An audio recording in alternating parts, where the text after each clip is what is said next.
नमस्ते, चॅनलमध्ये सर्वांचे स्वागत आहे। आज मी दाखवणार आहे मेथीची भाजी कशी करायची आणि त्याचे फायदे। चला तर मग सुरुवात करूया। मी इथे एक मेथीची गड्डी घेतलेली आहे। तर मी मेथीची भाजी निवडून घेतलेली आहे आणि स्वच्छ पाण्याने धुवून आता पाणी निथळून घ्यायचं आहे।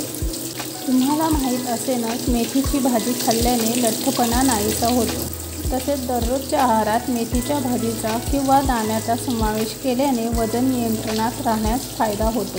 मेथीच्या पानामध्ये असलेले विरघळणारे फायबर जेवणानंतर रक्तातील साखरेची वाढ कमी करते। भाजीचे पाणी निथळेपर्यंत आपण इथे कांदे चिरून घेऊया। मी इथे 2 कांदे चिरण्यासाठी घेतलेले आहेत। मेथीच्या भाजीमध्ये कांदा आणि लसूण या 2 गोष्टी थोड्याशा जास्त घालाव्यात, त्यामुळे आणखीन छान चव येते। आणि तसेच कच्ची मिरची पण थोडी जास्तीची घातल्याने थोडीशी तिखट अशी मेथीची भाजी खूप छान लागते। आणि कांदा जास्त घातल्यामुळे मेथीच्या भाजीला थोडासा गोडवा पण येतो। माझ्या घरामध्ये मेथीची भाजी वरण भात, ज्वारीची भाकरी किंवा चपाती याबरोबर खूप आवडीने आणि चवीने खातात। तुमच्याकडे मेथीची भाजी कशाबरोबर खातात ते कमेंट्समध्ये सांगा।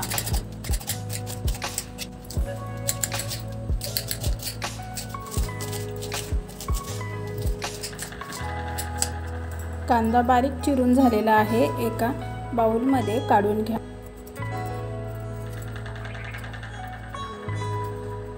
आता 7 ते 8 कच्च्या मिरच्या घेऊन त्या बारीक चिरायच्या आहेत।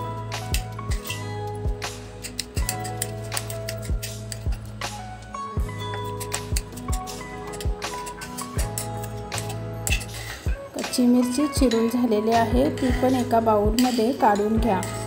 आता कढईमध्ये 2 चमचे गोडे तेल घ्या। तेल गरम झाले की यामध्ये 4 ते 5 लसणाच्या पाकळ्या घाला। लसूण थोडासा लालसर झाला की यामध्ये 2 बारीक चिरलेले कांदे घाला। कांद्याला छान लालसर रंग आला की यामध्ये कच्च्या मिरच्या चिरून घेतलेल्या घाला। आता पुन्हा खालीवर 1 मिनिट किंवा 2 मिनिटे करून घ्या। आता यामध्ये स्वच्छ धुवून आणि पाणी निथळून घेतलेली मेथीची भाजी घालायची आहे। लक्षात ठेवा, यामध्ये बाहेरचे पाणी घालायचे नाही। भाजीला जे पाणी सुटणार आहे त्याच पाण्यावर मेथीची भाजी शिजवून घ्यायची आहे। आता यावरती आवश्यकतेप्रमाणे मीठ घाला आणि झाकण ठेवून भाजीला 5 मिनिटे वाफ द्या। 5 मिनिटांनंतर झाकण काढा। आता भाजी थोडीशी खालीवर करून घ्या। आता झाकण ठेवून भाजीला 2 ते 3 मिनिटे छान वाफ येऊन द्या। 3 मिनिटांनंतर झाकण काढा। मेथीची भाजी खाण्यासाठी तयार आहे। मेथीच्या भाजीचा देठ मऊ झाला की समजून जायचं मेथीची भाजी तयार झाली आहे। आणि तसाच मेथीच्या भाजीचा वासही खूप खमंग येत आहे।